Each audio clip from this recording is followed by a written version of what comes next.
నమస్తే. నవంబర్ మాసం తులారాశి వాళ్ళకి గనక చూసుకుంటే ఎలా ఉందో మనం చూద్దాం.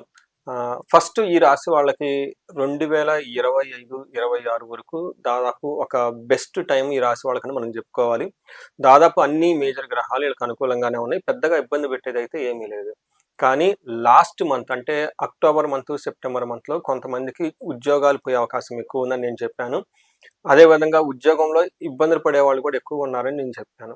అయితే తదనుగుణంగా కొంతమంది జాబులు పోయిన వాళ్ళు, ఇబ్బందులు పడ్డ వాళ్ళంతా నాకు ఫోన్‌లు చేశారు, మెసేజ్‌లు చేశారు. కొంతమంది కన్సల్టేషన్ కూడా తీసుకున్నారు. అయితే ఇలాంటి సందర్భంలో తులారాశి వాళ్ళకి చూస్తే ఒక్క ఈ మంత్ లాస్ట్ 2 మంత్స్‌తో కంపేర్ చేస్తే చాలా బెటర్‌గా ఉండే అవకాశం ఎక్కువుంది. అయితే ఒకే ఒక విషయంలో జాగ్రత్తగా ఉండాలి. ఈ మంత్‌లో మీకు శత్రువులు ఎవరంటే మీరే. మీ బుద్ధి కరెక్ట్‌గా ఉండదు. మీరు డైవర్ట్ అయిపోతారు. ఎటెటో ఆలోచించేసి మీకు వృధాగా టయాన్ని, రిలేషన్‌షిప్స్‌ని అన్నీ వేస్ట్ చేసుకునే అవకాశం ఎక్కువగా ఉంది. అంటే ఈ మంత్ బాగుండాలా? ఇబ్బంది పెట్టే విధంగా ఉండాలన్నది డిసైడ్ చేసేది ఎవరంటే మీరే. అదే మనకి భగవద్గీతలో కూడా అదే చెప్తూ ఉంటారు. ఏమంటారు? ఉద్ధరే ఆత్మ ఆత్మనః అంటారు. మిమ్మల్ని ఉద్ధరించుకోవాల్సింది ఎవరంటే మీరే అని భగవద్గీతలో చెప్తూ ఉంటుంది. సో మనకు గ్రేటెస్ట్ ఆబ్స్టకిల్ ఏందంటే మైండ్ అంట. సెన్సెస్ అని చెప్పేసి భగవద్గీతలో చెప్తూ ఉంటారు.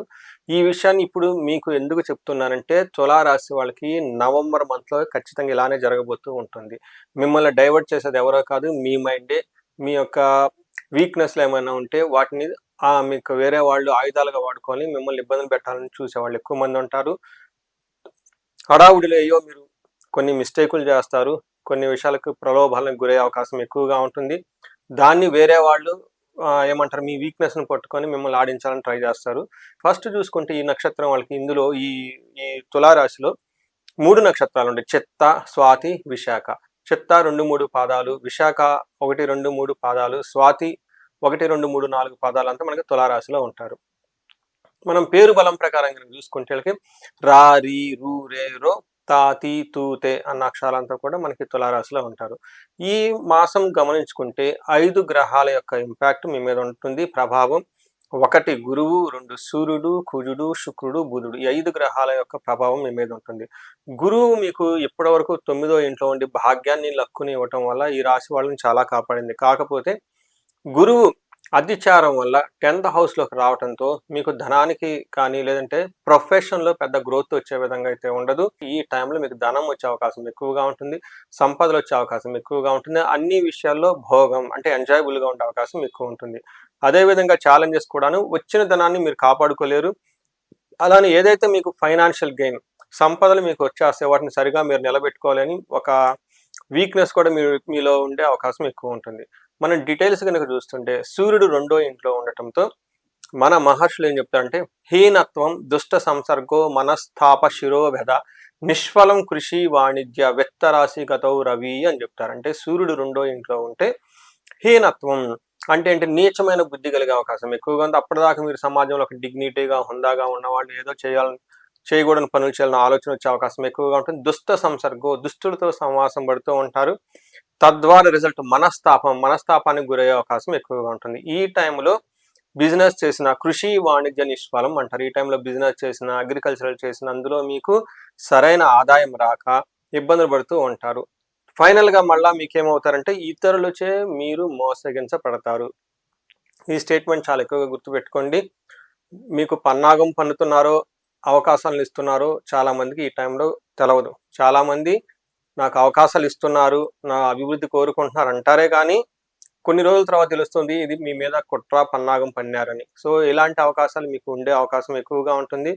చెరపకురా చెడే అన్నట్టు లేదంటే దుస్తులకు దూరంగా ఉండాలి మన పెద్దవాళ్ళు చెప్తూ ఉంటారు. ఈ టైంలో తులారాశి వాళ్ళు ఈ విషయంలో కొంచెం జాగ్రత్తగా ఉండటం ఎంతైనా అవసరం. నెగటివ్ సైడ్లో తీసుకుంటే వీళ్ళకి నాశనము, కలహము, ధననాశనము అని ధననాశనం ఈ 3 చూపిస్తూ ఉంటాయి.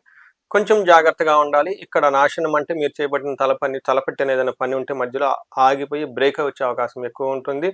మృష్టాన్నం అంటే చక్కగా పార్టీలు, ఫంక్షన్లు కట్టడం మంచి మంచి ఫుడ్ తిని ఎంజాయ్ చేసేస్తూ ఉంటారు.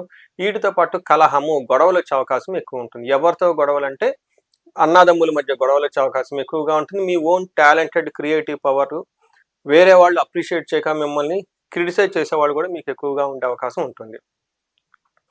నెక్స్ట్ స్వాతి నక్షత్రం వాళ్ళకి ఐశ్వర్యవంతంగా ఉంటుంది, సంపదలు వచ్చేస్తాయి, మృష్టాన్నం ఉంటుంది.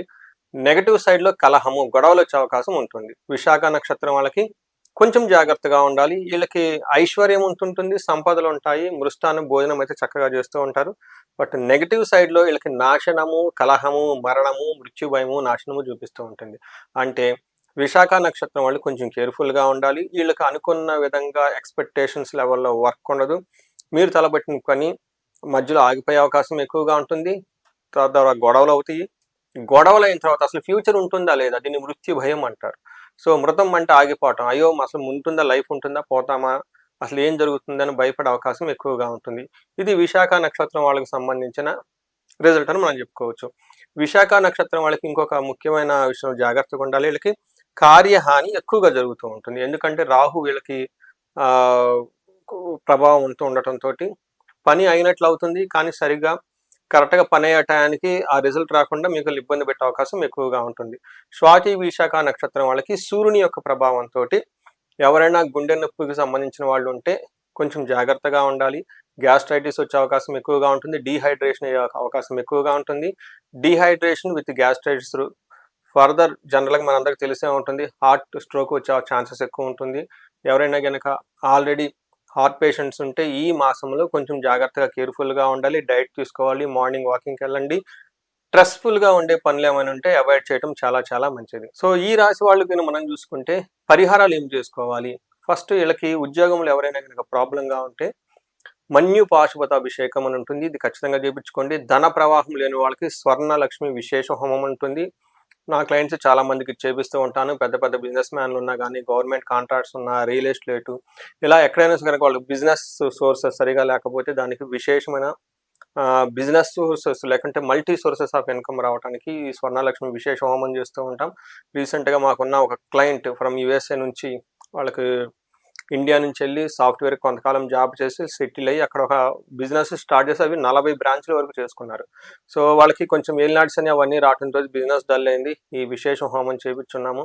అన్ఎక్స్పెక్టెడ్గా వేరే వాళ్ళు వీళ్ళకి వచ్చి ఫండింగ్ చేయటం ఇలా జరిగినాయి. ఇలా చాలా మందికి హోమం చేస్తూ ఉంటాం. ఎవరికైనా ఆరోగ్యం సరిగా లేకపోతే అమృత మృత్యుంజయ పాశుపత అభిషేకం, ఇలా మీ యొక్క ఇండివిజువల్ జాతకాన్ని బట్టి మీకు ఉన్న ఏమైనా ప్రాబ్లమ్స్ ఉంటే అవన్నీ ఒకసారి తెలుసుకొని తదనుగుణంగా కావాల్సిన పరిష్కారాలు ఎన్నో ఉన్నాయి మన శాస్త్రాల్లో, వేదాల్లోనూ, పురాణాల్లోనూ. అవన్నీ తెలుసుకొని పరిష్కారాలు చేసుకుంటే మీకున్న ఎలాంటి ప్రాబ్లం అయినా ఖచ్చితంగా దాన్ని సాల్వ్ చేసుకుని ముందుకెళ్ళిపోయే అవకాశం ఎంతో ఉంటుంది. ఈ రాశి వాళ్ళకి అష్టైశ్వర్యాలు కలగాలని, భోగభాగ్యాలు కలగాలని, జీవితంలో 10 రెట్లు ఇంకా ముందుకెళ్ళాలని చెప్పేసి కోరుకుంటున్నాను.